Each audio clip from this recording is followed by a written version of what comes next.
బీజేపీకి ఆక్సిజన్ అందించిన యూపీపై ప్రియాంక అస్త్రాన్ని ప్రయోగించింది కాంగ్రెస్.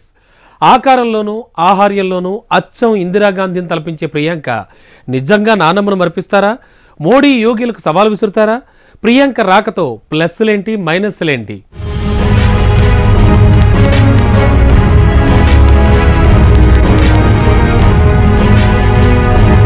తూర్పు ఉత్తరప్రదేశ్ ప్రధాన కార్యదర్శిగా ప్రియాంక గాంధీకి బాధ్యతలు అప్పగించారు కాంగ్రెస్ అధ్యక్షుడు రాహుల్ గాంధీ.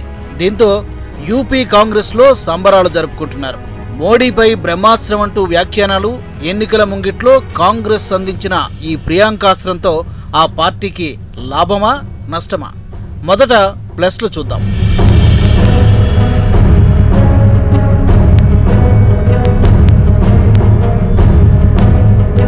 యూపీలో ఎస్పీ బీఎస్పీ జట్టు కట్టడంతో కాంగ్రెస్కు ఒంటరి పోరు తప్పలేదు. 80 స్థానాలున్న ఉత్తరప్రదేశ్ రాష్ట్రం ఢిల్లీలో అధికారాన్ని చేజిక్కించుకోవడానికి కీలకం కావడంతో తెగించి పోరాడాలని డిసైడ్ అయింది కాంగ్రెస్.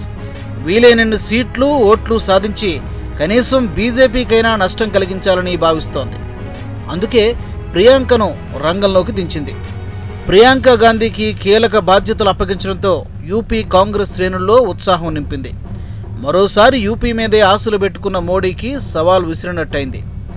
కేంద్రంలో మోడీ పాలన, రాష్ట్రంలో యోగి పాలనపై ప్రియాంకతో విమర్శలు చేయిస్తే జనంలోకి బలమైన ముద్ర వేయొచ్చన్నది కాంగ్రెస్ భావన. ఆహార్యంలో అచ్చు ఇందిరాగాంధీని తలపించే ప్రియాంక పట్ల జనంలో అభిమానం ఉంది. గత ఎన్నికల్లోనూ రాయ్బరేలీ, అమేథీలో తల్లి అన్నలకు ప్రచారానికి వెళ్లిన ప్రియాంకకు జనం బ్రహ్మరథం పెట్టారు. ఆమె పట్ల, గాంధీల కుటుంబం పట్ల జనాలకు సాఫ్ట్ కార్నర్ ఉండడం కాంగ్రెస్కు ప్లస్ పాయింటే.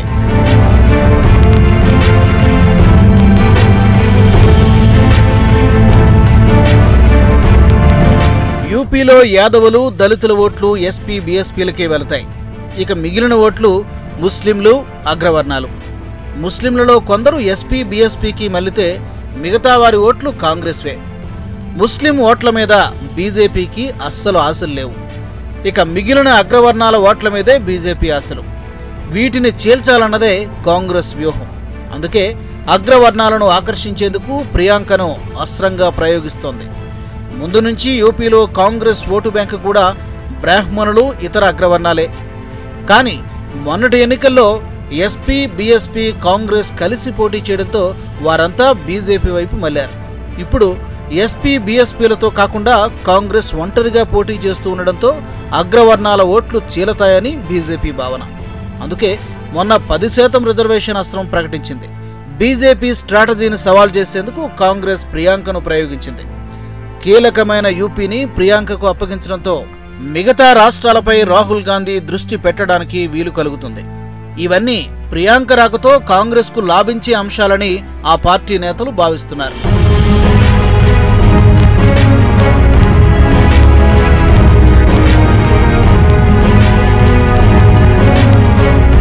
అయితే ప్రియాంకతో కాంగ్రెస్కు మైనస్లు కూడా బోలెడున్నాయి.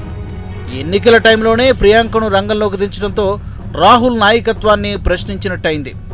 రాహుల్ అసమర్థ లీడర్షిప్ భయంతోనే ప్రియాంక వస్తున్నారన్న భావనను ఇప్పటికే బీజేపీ జనంలోకి తీసుకెళ్తోంది.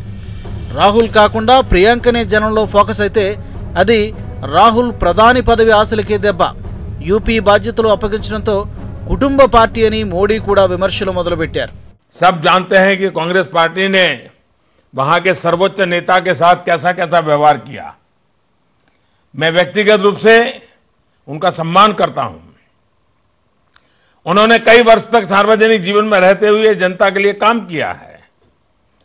कांग्रेस के वरिष्ठ नेता होते हुए उनके साथ कांग्रेस ने बहुत ही अपमानजनक व्यवहार किया।